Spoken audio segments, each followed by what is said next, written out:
Hello everyone, this is Dayanand sir and welcome to all of you my online class. I am present here with the second part of chapter number 7 of environmental science. The title of this chapter is Where I Stay. Already I told in the first part of this video of this chapter that in next video I will explain about this chapter line by line. Okay, so you can, if you have read this chapter, अगर आप लोगों ने ये chapter पढ़ा होगा तो आप लोगों को भी अच्छे से समझ गए होंगे कि ये चैप्टर के बारे में, यह कि चैप्टर जो है वह किसके बारे में है, क्या कहा जा रहा है. Because the title of this chapter, this is second video of this chapter, where I stay, मैं जहाँ रहता हूँ या मैं कहाँ रहता हूँ. वेयर मतलब बताया था जहाँ भी होता है और कहाँ भी होता है. सो स्टार्टिंग पॉइंट क्या है, नेम THE दिस रूम्स. आप लोग देखे होंगे. तो first answer is I think bedroom and the second answer will be kitchen. Okay, so let's start this explain about this chapter. Through this in this chapter we will learn, मतलब इस chapter में हम लोग क्या चीज़ के बारे में सीखेंगे, क्या चीज़ के बारे में लर्न करेंगे. तो first point is ABOUT, about DIFFERENT, different, about different kinds of houses. मतलब हम लोग इस चैप्टर में अलग अलग प्रकार के हाउस के बारे में जानेंगे. Second point is about special kinds of houses, कुछ विशेष प्रकार के घरों के बारे में जानेंगे. About people who build a house, और फिर इस चीज़ के बारे में जानेंगे कि कौन कौन लोग हमारे घरों को बनाते हैं. उन लोगों के बारे में जानेंगे जो घर तैयार करते हैं या घर को बनाते हैं. ओके, सो स्टार्ट करते हैं. लर्निंग लेडर मतलब सीखने की सीढ़ी. लर्निंग लेडर मतलब क्या होता है, सीखने की सीढ़ी. तो I am going to read first paragraph. A house protects us from bad weather and keeps us safe. मतलब कि एक घर हम लोगों को एक बैड वेदर मतलब खराब मौसम से बचाता है. एंड कीप अस सेफ का मतलब हम लोग को सुरक्षित रखता है. घर हम लोगों को खराब मौसम से बचाता है और भी बहुत सारी चीज़ों से बचाता है.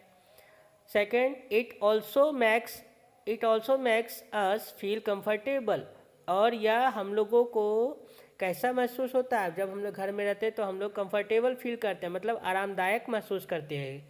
कंफर्टेबल का मतलब क्या होता है, आरामदायक. तो हम लोग को क्या महसूस होता है, आराम महसूस होता है घर पे रहने पर.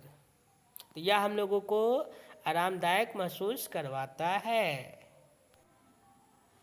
काइंड्स ऑफ हाउसेस का प्रकार. अब हम लोग जानेंगे कितने प्रकार का हाउस होता है. Already you have studied about this kinds of houses in class 1 also. So there are different types of houses like bungalow, huts and apartment. हम लोग क्या जानते हैं कि बहुत अलग अलग प्रकार के हाउस होते हैं, जैसे बंगला, अपार्टमेंट, हट्स, ये सब. Different materials are use to build different types of houses. अलग अलग प्रकार के घर को बनाने के लिए अलग अलग प्रकार का मटेरियल यूज होता है. मटेरियल मतलब सामान यूज होता है. जैसे कच्चा हाउस बनाना है तो मिट्टी चाहिए, स्ट्रॉ चाहिए. पक्का हाउस बनाना है सीमेंट चाहिए, छड़ चाहिए, बालू चाहिए, ये सारा चीज़ चाहिए. Houses made up of materials like straw, mud and wood are called kachcha houses. अगर एक घर हम बना रहे हैं और उस घर को बनाने में हम लोग स्ट्रॉ किसको बोलते हैं, पुआल वगैरह को स्ट्रॉ बोलते हैं. स्ट्रॉ, मड मीन्स मिट्टी, और लकड़ी, ये सारी चीज़ों का यूज करके अगर हम एक घर बनाते हैं तो उस घर को क्या बोलते हैं, कच्चा हाउस बोलते हैं. क्या बोलते हैं, कच्चा हाउस बोलते हैं. मतलब जो घर मिट्टी से, स्ट्रॉ से, वुड से, ये सभी चीज़ों से बनता है उसे कच्चा हाउस कहते हैं. They are not very strong. कच्चा हाउस स्ट्रांग नहीं होता, कच्चा हाउस मजबूत नहीं होता है. Houses made up of materials like bricks, cement, wood and steel are called pucca house. अब जो घर ब्रिक्स मीन्स सीमेंट से बनता है, ब्रिक्स मीन्स ईंट से बनता है, सीमेंट से बनता है, लकड़ी से बनता है और स्टील से बनता है। Steel is a type of iron, लोहे का एक प्रकार है। ये जो चीज़ें, जो घर इस सारी चीज़ों से बनता है, किससे किससे, तो सीमेंट, लकड़ी, स्टील और ब्रिक्स मीन्स ईंटों से बनता है, उसे पक्का हाउस कहते हैं। अपार्टमेंट्स एंड बंगला जिसको बोलते हैं, apartment and bungalow are the some examples of pucca house. ये जो है कुछ अपार्टमेंट हो गया, मल्टी स्टोरेड बिल्डिंग हो गया, बहुमंजिला इमारत जिसको बोलते हैं, ये सभी जो है कुछ ये सारे पक्का हाउस के एग्जाम्पल हैं। पक्का हाउसेस आर स्ट्रॉन्गर दैन कच्चा हाउसेस। पक्का हाउस जो होता है वह कच्चा हाउस से ज़्यादा मजबूत होता है। पक्का हाउस जो होता है वह क्या होता है, कच्चा हाउस से ज़्यादा मजबूत होता है। अब देखिए आपके बुक में दिया हुआ है, name the different kinds of houses in your neighbourhood. आपके नेबरहुड में जो जो अलग अलग प्रकार का कौन कौन हाउस है, इसका नाम आपको लिखना है। कच्चा हाउस है, पक्का हाउस है, स्टील हाउस है, इग्लू है, ये सारा जो भी जिस टाइप का भी हाउस है उसके बारे में लिखना। अब आते हैं अगला सब टॉपिक क्या है, स्पेशल टाइप्स ऑफ हाउसेस। अब कुछ विशेष प्रकार के भी घर होते हैं। तो विशेष प्रकार के घर कौन कौन से होते हैं, some houses are built according to the weather conditions of a place. कुछ घर जो है वहाँ के मौसम, वेदर का मतलब क्या होता है, वेदर का मतलब होता है मौसम, मौसम की स्थिति के अनुसार ही घर बनाया जाता है। कुछ लोग मौसम के किसी प्लेस पे, किसी स्थान पे किस प्रकार का मौसम है उसके अनुसार भी लोग उस हिसाब से घर बनाते हैं। और ऐसे घर को क्या करते हैं, तो ऐसे घर को कहते हैं they are called special houses. इस प्रकार के घरों को स्पेशल हाउसेस, विशेष प्रकार का घर कहते हैं। स्पेशल का मतलब क्या होता है, विशेष प्रकार का, विशेष, स्पेशल मतलब खास, स्पेशल मतलब खास या विशेष। तो विशेष प्रकार का घर कहते हैं कि जो घर अगर मौसम के स्थिति के अनुसार तैयार किया जाए उसको हम लोग स्पेशल हाउस बोलते हैं। इन page number 36, people living in hilly areas. Hilly areas have houses with sloping roofs. Hilly area का मतलब क्या होता है, पहाड़ी क्षेत्रों पे। तो जो लोग पहाड़ी क्षेत्रों में रहते हैं वो लोग जो घर बनाते हैं, तो घर जब तैयार करते हैं तो उन लोगों का जो घर का जो छत होता है वो स्लोपिंग रूफ कहलाता है। स्लोपिंग रूफ किसको बोलते हैं, तो ढलुआ, हिंदी में बोलते हैं उसको ढलुआ, ढलान, मतलब दोनों साइड में ढलान है, सब वी शेप में बनाते हैं, उसको उल्टा वी शेप बोल सकते हैं। वी शेप में उनका जो है रूफ का जो है वो डिजाइन होता है। अब स्लोपिंग रूफ क्यों तैयार करते हैं, तो sloping roofs make the snow and rain slide of easily. अगर खूब ज़्यादा बारिश हो या स्नो मतलब बर्फ़, खूब बर्फ़ पड़े या भारी बारिश हो तो पानी जो है छत पे जमा ना हो, साइड से वो नीचे ढलक जाए, सरक जाए या गिर जाए और छत पे पानी जमा नहीं होगा। तो इसीलिए पहाड़ी क्षेत्रों पे रहने वाले लोग जो है वह स्लोपिंग रूफ तैयार करते हैं। अपना जो घर बनाते हैं तो उनका रूफ जो होता है, छत जो होता है, स्लोपिंग रूफ मतलब छत जो होता है वह कैसा होता है, वह छत जो होता है वह स्लोपिंग होता है, ढलान टाइप का होता है। In the areas where it rains heavily the people prefer to live in stilt houses.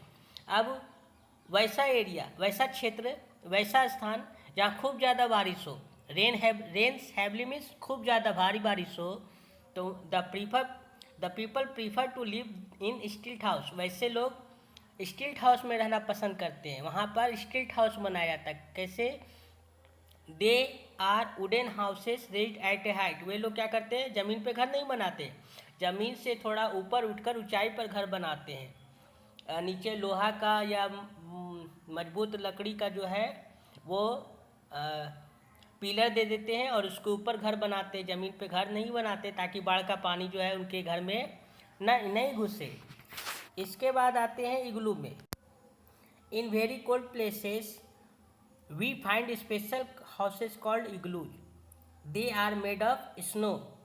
मतलब जो क्षेत्र काफ़ी ठंडा होता है, मतलब जहाँ सालों भर बर्फ जमा रहता है, वहाँ पर जो है जो घर पाए जाते हैं उसको इग्लू बोलते हैं।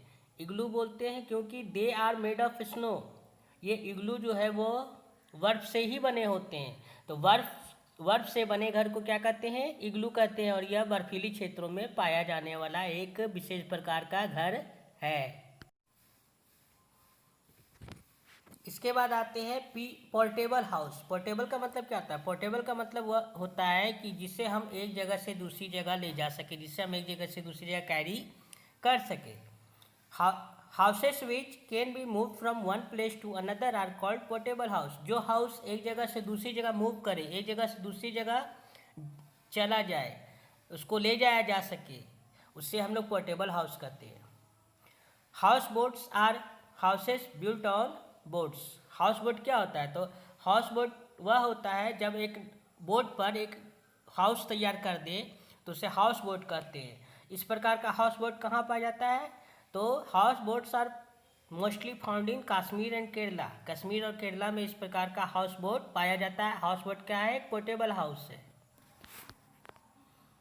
In page number 37, some people keep moving from one place to another in search of food, water and work. They are called nomads. Nomads live in tent और caravans. अब कुछ लोग ऐसे होते हैं जो खाने की तलाश में, मतलब भोजन की तलाश में, पानी की तलाश में या काम की तलाश में वह एक जगह से दूसरी जगह घूमते रहते, मूव करते रहते हैं, भटकते रहते हैं, आते जाते रहते हैं। तो वैसे लोगों को क्या कहते हैं? वैसे लोगों को नोमेड्स कहते हैं। वैसे लोगों को क्या कहते हैं? नोमेड्स कहते हैं। नोमेड्स का हिंदी होता है खाना बदोश, मतलब खाने की तलाश में, मतलब भोजन, पानी और काम की तलाश में जो लोग एक जगह से दूसरी जगह भटकते रहते हैं, घूमते रहते हैं, वैसे लोगों को नोमेड्स कहते हैं। जैसे राजस्थान में मुझे पता है कि राजस्थान में नोमेड्स होते हैं, उसको बंजारा वगैरह भी कहते हैं। वे लोग इधर, तो वो लोग क्या करते हैं? तो वे लोग जहाँ रुकते हैं वहाँ पर एक टेम्पररी या पोर्टेबल हाउस बना लेते हैं, जिसे टेंट या कैरावेन कहते हैं। टेंट वगैरह जो है क्या कहते हैं? टेंट लगा के रहते हैं। या कैरावेन मतलब कैरावेन से उसको बोलते हैं अगर मतलब कि व्हील पर जो है घर तैयार कर लेते हैं मूव करने के लिए, उसको कैरावेन बोलते हैं। अब उस चीज़ के बारे में हम लोग पढ़ेंगे। तो अब हम लोग पढ़ेंगे people who build a house. अब कौन लोग, अगर हम लोग को घर बनाना है तो हम लोग घर किससे बनवाएंगे? कौन कौन लोग घर बनाते हैं और वो किसका क्या काम है घर बनाने में, वो अब हम लोग उसके बारे में पढ़ेंगे। People who build a house. चलिए फिर इसको पढ़ते हैं। A lot of planning and preparation is needed to build a house. घर ऐसे नहीं बनते हैं। घर बनाने के लिए एक परफेक्ट प्लान तैयार करना पड़ता है, तैयारी करनी पड़ती है पहले से, इसके बाद घर बनता है। घर बनाना ऐसा नहीं कि बस मन किया आज कल से घर बनाने लगे, ऐसा घर नहीं बनता है। घर बनाने के लिए पहले प्लानिंग करना पड़ता है, कैसे घर बनाएंगे, कैसे तैयार करना है। तो अब हम लोग वैसे लोगों की मदद लेते हैं जो घर को बनाने में एक्सपर्ट हो। तो सबसे पहला आता है an architect creates the design of a house. अब हम लोग को घर बनाना है तो घर का डिजाइन कैसा हो, तो उसके लिए हम लोग आर्किटेक्ट को पकड़ते हैं। हिंदी होता है वास्तुकार। वो लोग क्या करते हैं? घर का डिजाइन तैयार करते हैं। एक पेपर पे, एक चार्ट बड़े से पेपर पे मैप तैयार करते हैं, घर का नक्शा तैयार करते हैं और फिर वो घर बनाते हैं। फिर a mason lays the bricks with cement. फिर क्या करते हैं? वो हम लोग जो मजदूर को लेते हैं जिसको मिस्त्री बोलते हैं, मिस्त्री क्या करते हैं? तो मिस्त्री जो है ब्रिक्स और सीमेंट का जो है जोड़ाई करते हैं। वो लोग सारा तैयार करते हैं। मैंने कि दीवार वगैरह उठाने का काम कौन करते हैं? वो जो मिस्त्री लोग, जिसको मिस्त्री बोलते हैं हम भाषा में, वो लोग क्या करते हैं? तो सीमेंट और ब्रिक्स का जोड़ाई करके जो है छत तैयार करते हैं, दीवार तैयार करते हैं। इसके बाद अ carpenter makes the doors and Windows of the house. फिर हम लोग को घर बना रहे हैं तो हम लोग को विंडो और डोर बनाने के लिए लकड़ी का चाहे किसी भी चीज़ का, तो किसको पकड़ते हैं? कारपेंटर को। कारपेंटर मतलब बढ़ई लोग क्या करता है? A person who make the furniture is called carpenter. जो लोग लकड़ी का सामान तैयार करते हैं, फर्नीचर तैयार करते हैं, जैसे डोर है, विंडो है या और भी कुछ है, तो उसको कारपेंटर बोलते हैं। कारपेंटर का ये काम है। फिर प्लम्बर को पकड़ते हैं। तो प्लम्बर क्या करता है? तो प्लम्बर जो है हमारे घरों में जो पाइप वगैरह को पाइप है, नल है, पानी का जो नल है, पाइप है, उसको फिट करता है, फिक्स करता है। फिर इलेक्ट्रिकल अप्लायंसेज, मतलब इलेक्ट्रिक का उपकरण लगाना है, सामान लगाना है, तो इलेक्ट्रीशियन को बुला के लाते हैं। वो हम लोग घर में लाइट लगाता है, पंखा लगाता है और भी इलेक्ट्रॉनिक दूसरे सामान को फिट करता है। इसके बाद सबसे लास्ट में a painter paints the walls and polishes the door. फिर क्या करता है? पेंटर को बुलाते हैं। पेंटर क्या करता है? तो हमारे घरों में रंगाई पोताई करता है, दीवार की रंगाई पोताई करता है, सारे घर को कलर करता है, फिर दरवाजे खिड़कियों को अच्छा से कलर करता है। तो ये सारे लोग मिलकर जो ये हर लोगों का एक इम्पोर्टेंस है जो एक घर को तैयार करते हैं। आर्किटेक्ट है, मसून है, कारपेंटर है, प्लम्बर है, इलेक्ट्रीशियन है और पेंटर, ये सारे मिलकर जो है घर बनाने में हमारी हेल्प करते हैं। लास्ट में क्या है, तो a house should have proper ventilation, there should be plenty of fresh air and sunlight in the house. जब भी हम लोग घर बनाते हैं तो वेंटिलेशन होना चाहिए। छत के पास थोड़ा सा हम लोग जगह छोड़ देते हैं, क्यों छोड़ देते हैं, सीलिंग जहाँ होता है ना उसके जस्ट नीचे जहाँ से दीवार का जोड़ाई चालू होता है हम लोग जगह छोड़ देते हैं, वेंटिलेशन बोलते हैं, वहाँ से फ्रेश एयर और सनलाइट हम लोग के घर के अंदर, रूम के अंदर पहुँचता है। तो वेंटिलेशन के द्वारा ही हम लोगों को जो है रूम के अंदर भी या घर के अंदर भी जो है फ्रेश एयर और सनलाइट मिलता है, जिससे हम लोग का रूम जर्म फ्री होता है, कीड़े मकोड़े मरते हैं। इसलिए वेंटिलेशन होना ज़रूरी है। अ house should have proper ventilation. अगर वेंटिलेशन नहीं होगा तो घर का हवा जो है वो फ्रेश नहीं होगा, शुद्ध नहीं होगा। तो स्टूडेंट्स, इस वीडियो में हम लोगों ने देखा, क्या सीखा, तो हम लोगों ने इस वीडियो में इस चैप्टर का मीनिंग समझा, और आप लोग भी फिर से इसको पढ़िएगा तब आप लोगों को भी अच्छा से मीनिंग समझ में आ जाएगा। Thank you.